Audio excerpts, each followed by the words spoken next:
Satnam, beautiful sovereign woman Satnam. I am Jyoti Ratjeet Kaur with VeronicaBerriganIam.com. And today, the true her story of Mary Magdalene and her message to all women about self-worth and claiming their highest sovereignty. So welcome and thank you so much for being here. And thank you so much for liking and subscribing to Sovereign Woman TV.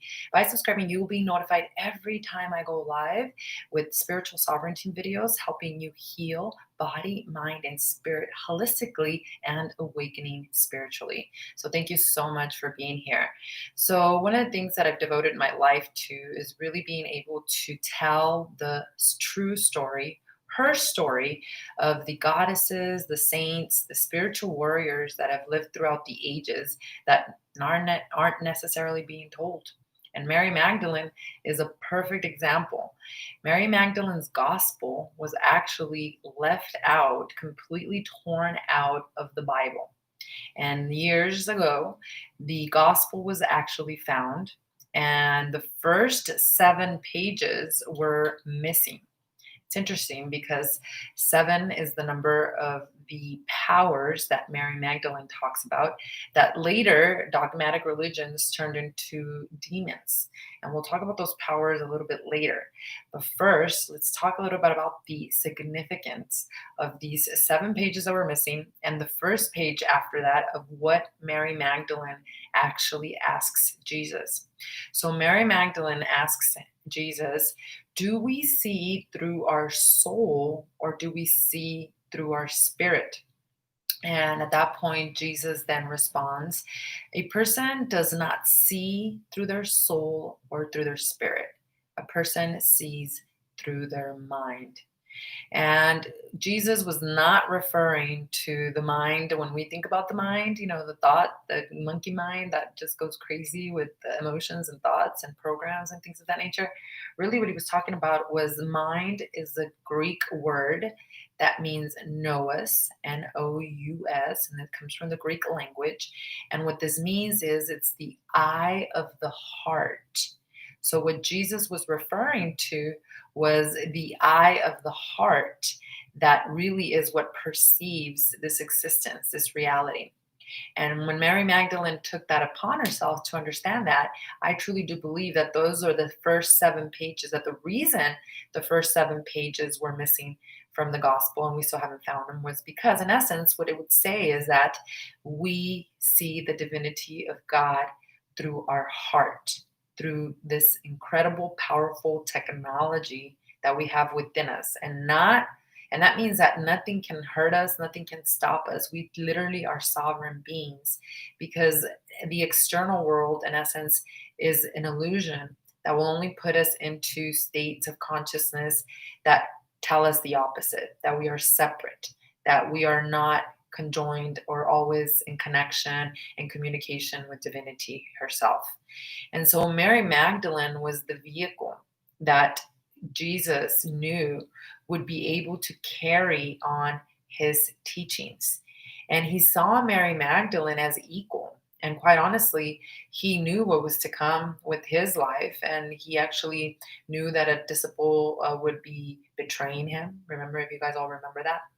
So what he was doing was, in essence, training Mary Magdalene to carry on the Christ consciousness, because it's a consciousness. It's not a religion. It's a way of living, of non-duality, of complete unconditional love, and being able to heal because you feel unconditional love for your brothers, for your sisters. You don't see separation.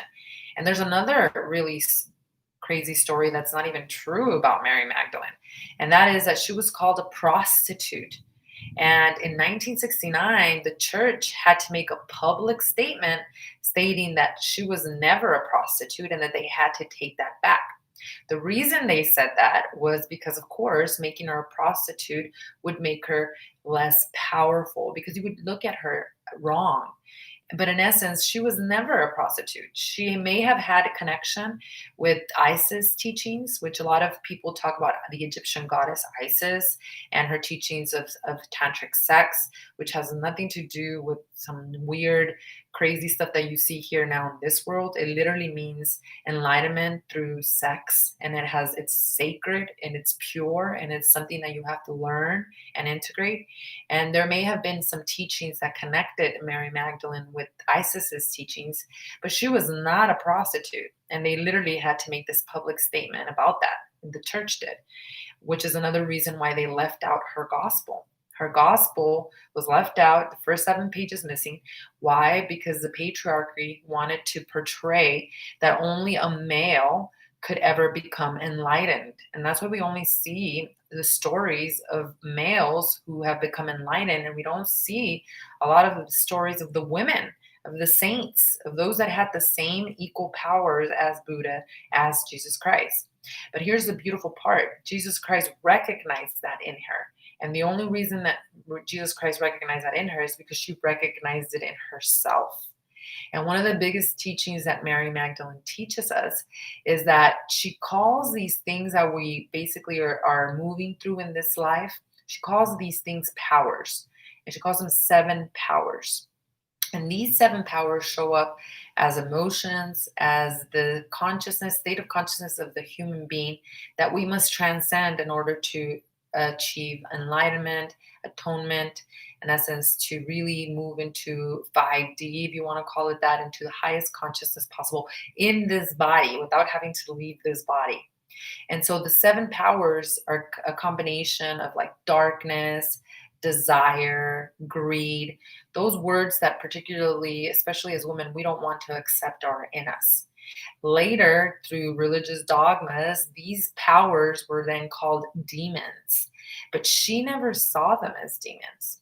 She, in essence, saw them as milestones, as basically phases in our life as human beings that we should not run away against from, or that we should numb or reject, because what we reject persists. She saw them as powers because she knew that as sovereign beings, we also had the ample opportunity, technology, tools within us to bring love to these powers, because these powers are what make up the duality of this existence, of this world that you and I are part of. There's only 2 emotions in this world. It's either fear or love. A Course in Miracles, which I teach through my Satori Wellness and Spirituality Center, we understand that everything stems from fear or love, and that these powers can be transcended and alchemized, raised into higher frequency through our own present moment awareness and through knowing who we truly are.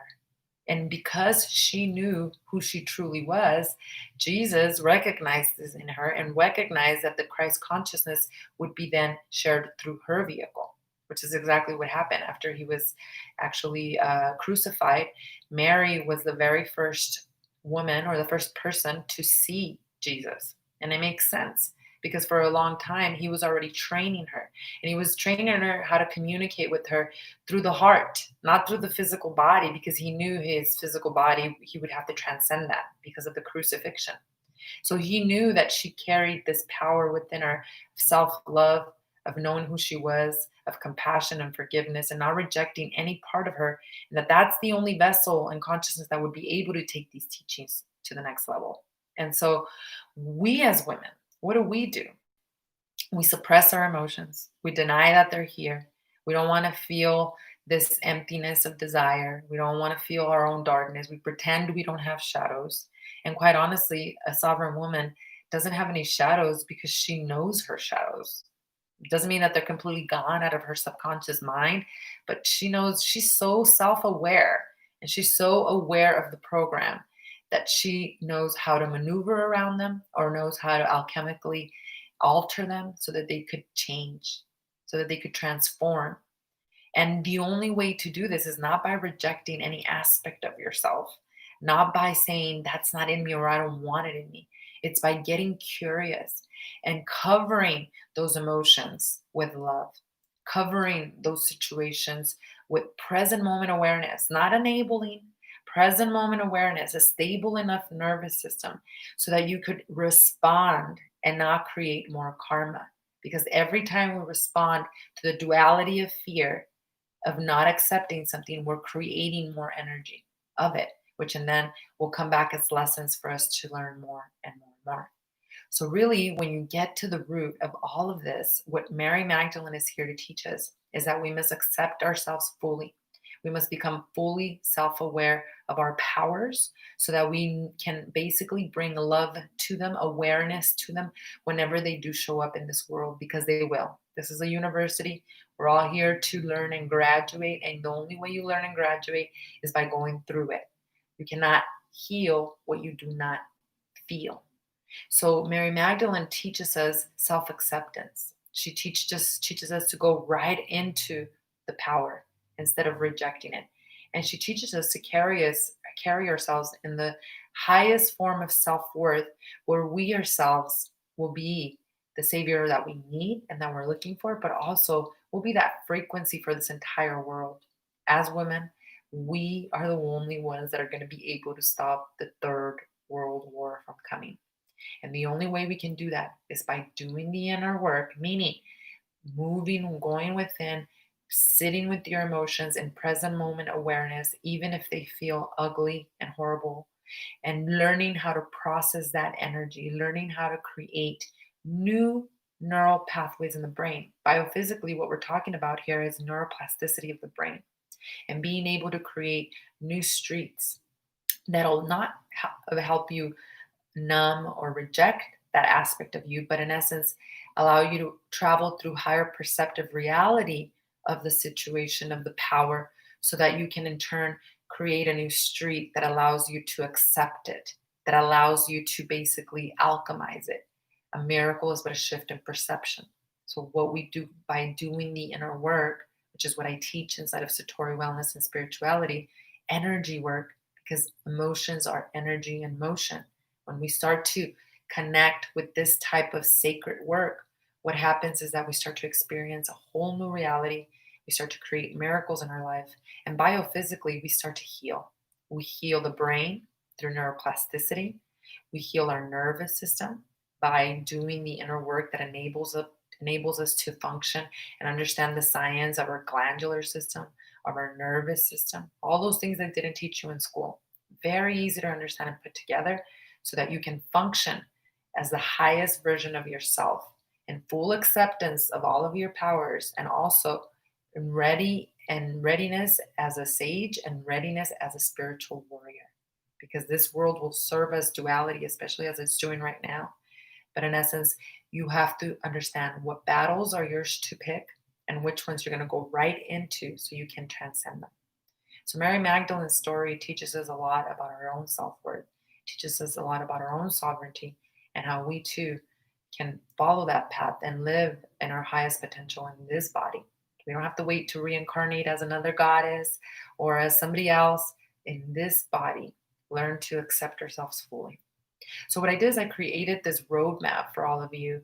Story Wellness and Spirituality is not open for a moment right now, but I did create this free guide. It's a roadmap to emotional healing holistically and awakening spiritually. And in this roadmap, I actually share with you the hero's journey that we all take here in this world and how that relates to you in your life and your own healing and your own spiritual awakening.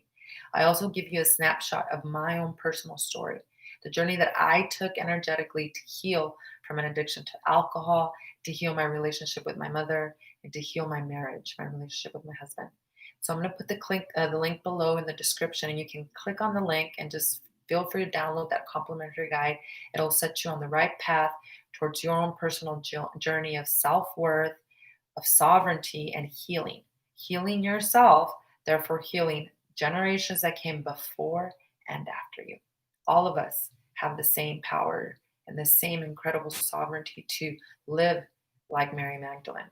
All of us have the ability to carry the Christ consciousness into this new world, into this amazing new birth of Pachamama. But it takes you showing up for yourself. It takes you doing the energy work so you can change your frequency, therefore change your reality. Thank you so much for being here this week. I do hope that you connect with this message of self-worth. And thank you for all of those that share these videos. Highly, highly appreciated as we bring in more and more women to take their sovereignty back, heal, and transform their lives. I'll be back next week with another spiritual sovereignty video for all of you. Thank you for liking and subscribing. Satnam and namaste.